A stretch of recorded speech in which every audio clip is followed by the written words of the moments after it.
Can you talk a little bit about the kinds of companies and circumstances where NDAs are typically used? We think of them in the technology world in general.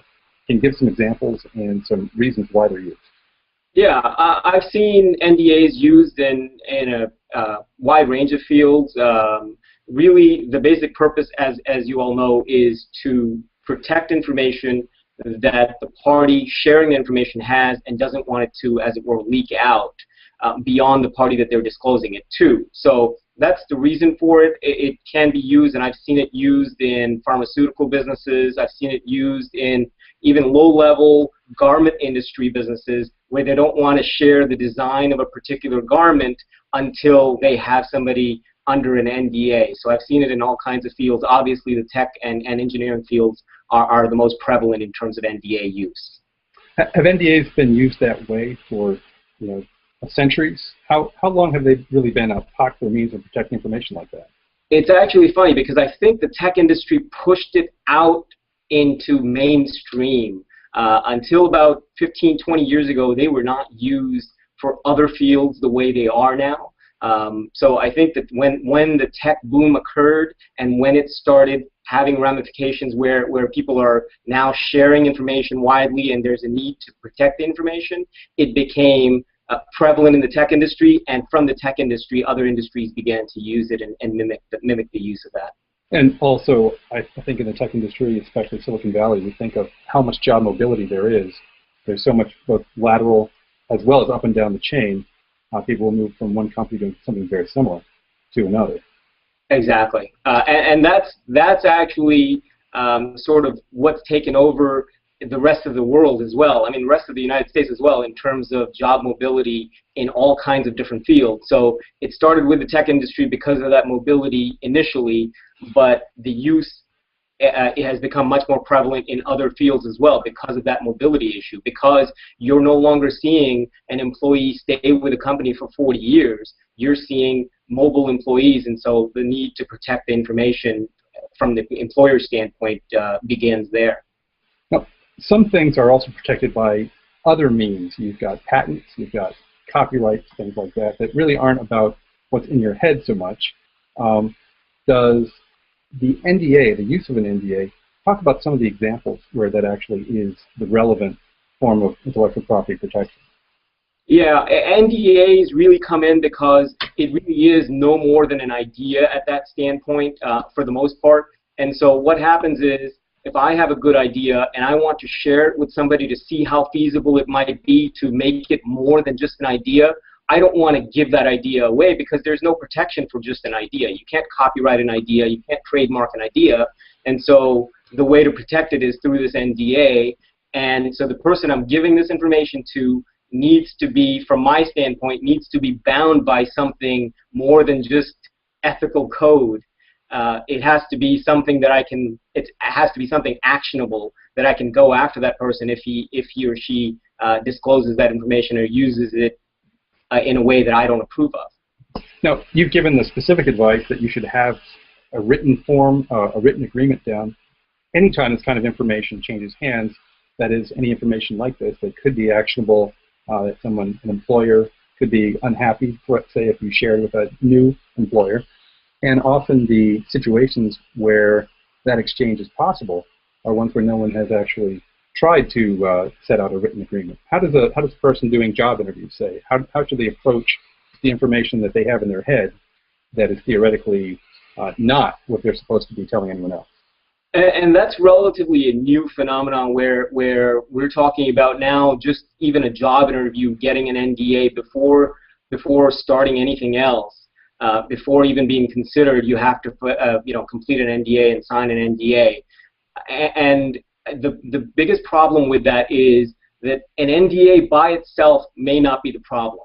The NDAs usually contain clauses that are non-circumvention clauses. You see NC-NDA, non-circumvention, non-disclosure agreements, and those non-circumvention clauses are really the most problematic parts of these now new age NDA agreements that are out there, because they are so broad, and the circumvention would practically include everything, even including things that you already have ideas for before you go in for that job interview, you may be giving away by signing that non-circumvention agreement or that non-circumvention provision of the NDA. So that's really where the biggest rub comes in.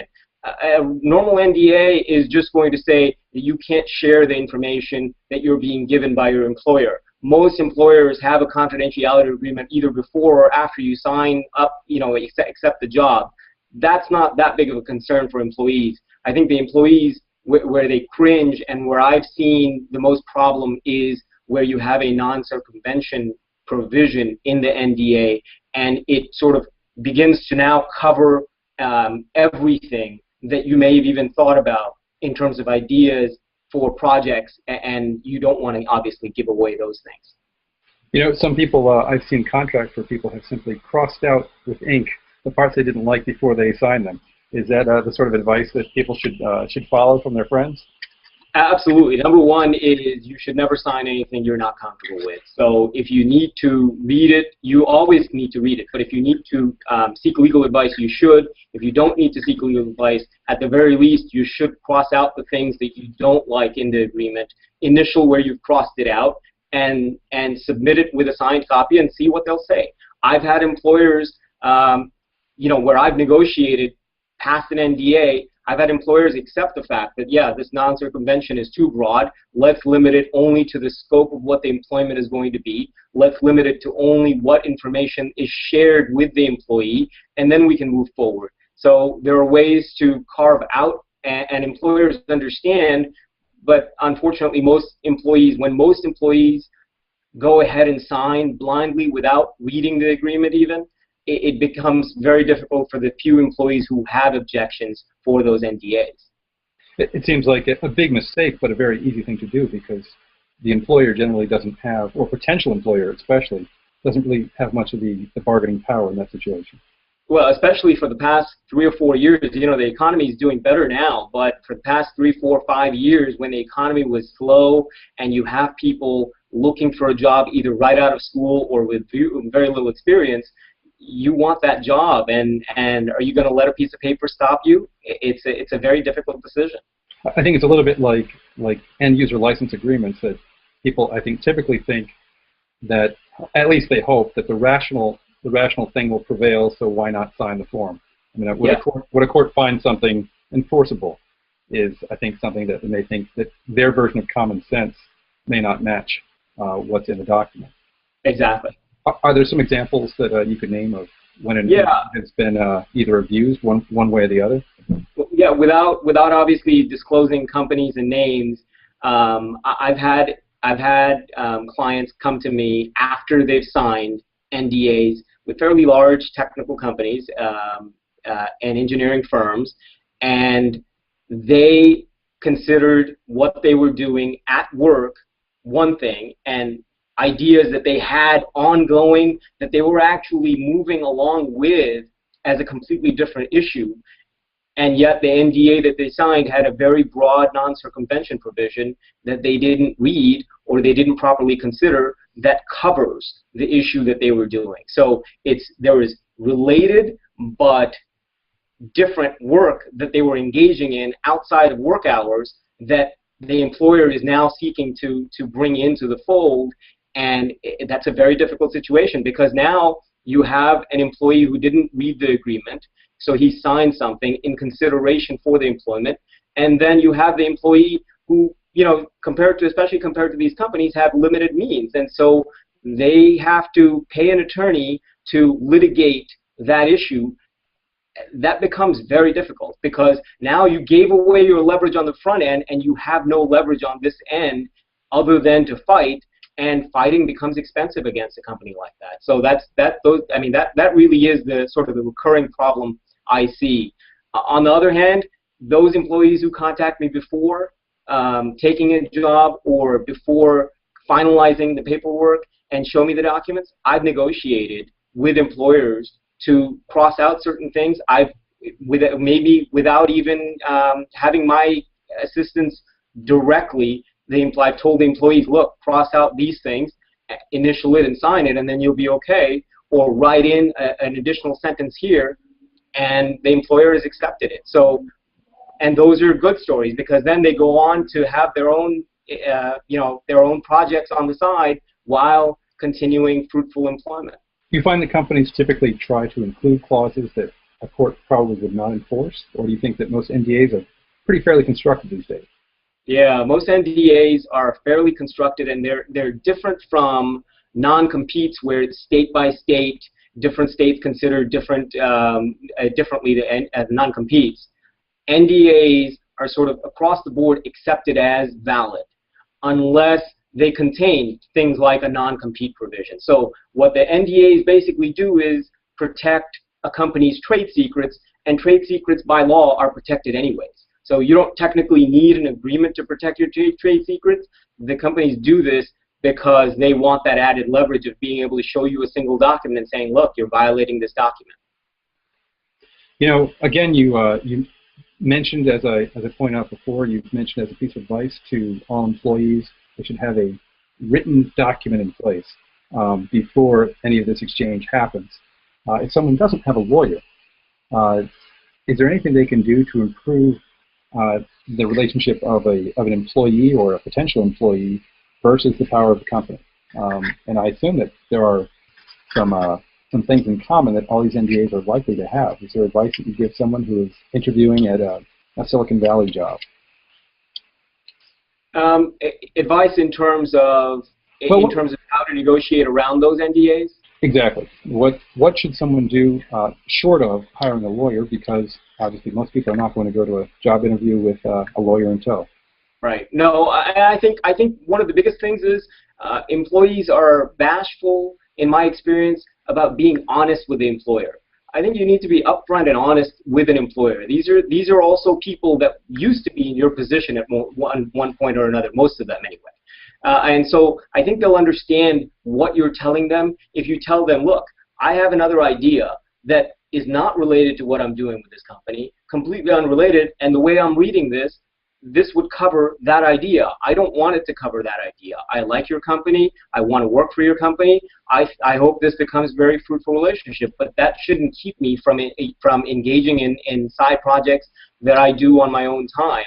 I think if you're upfront that way, and you explain the rationale for why you want to change something in the NDA, it becomes a lot less hostile. I would always recommend that you don't include an attorney in those conversations. Don't bring up, I want an attorney to review this. Say, I want to take a night to review it. I want to be able to make sure that I'm comfortable with this before I go in, especially for an interview. If it's before an interview, you should definitely take your time.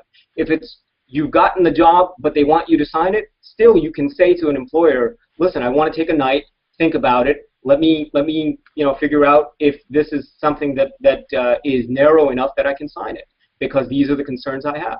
Sounds like being assertive is a good skill in general. Yes, in more ways than one. Unfortunately, it's also not a trait that all software people are famous for possessing. Yeah, that's unfortunately that's true. My brother's a software engineer, so I know that firsthand. Now, I want to ask you one more question. You mentioned that they're much more widely accepted as a standard business practice, let's say, than are non-competes. Nonetheless, is there a difference in how they're approached in different states around the U.S.?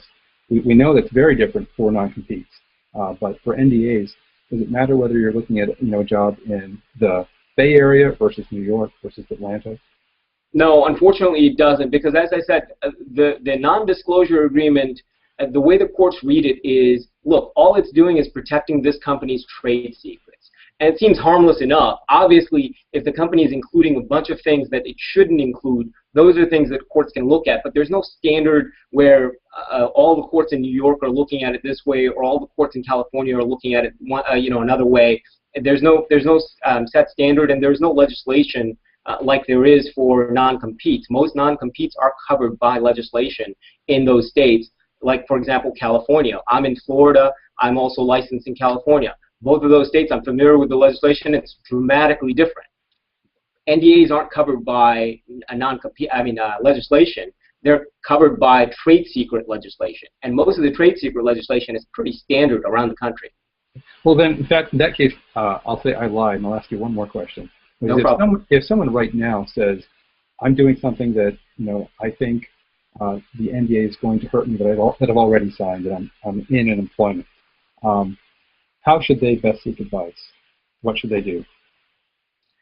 Really review the agreement, have an attorney look at it if you need to, and understand what are the parameters that you can work under. So if there are always ways to get around agreements. There's no such thing as a bulletproof agreement, no matter what you do. There's always ways to work around it amicably and without wasting a lot of attorney's fees. So that's why I'm saying read it. If you can't come up with a way, consult an attorney how you can work around it. That doesn't mean you're trying to break the agreement or breach the agreement. What you're trying to do is work within the constraints that you're given now, because your rules are set. So you're trying to figure out, how can I work around these rules to do what I'm continuing to do? And that's the best way to do that is to consult an attorney for that.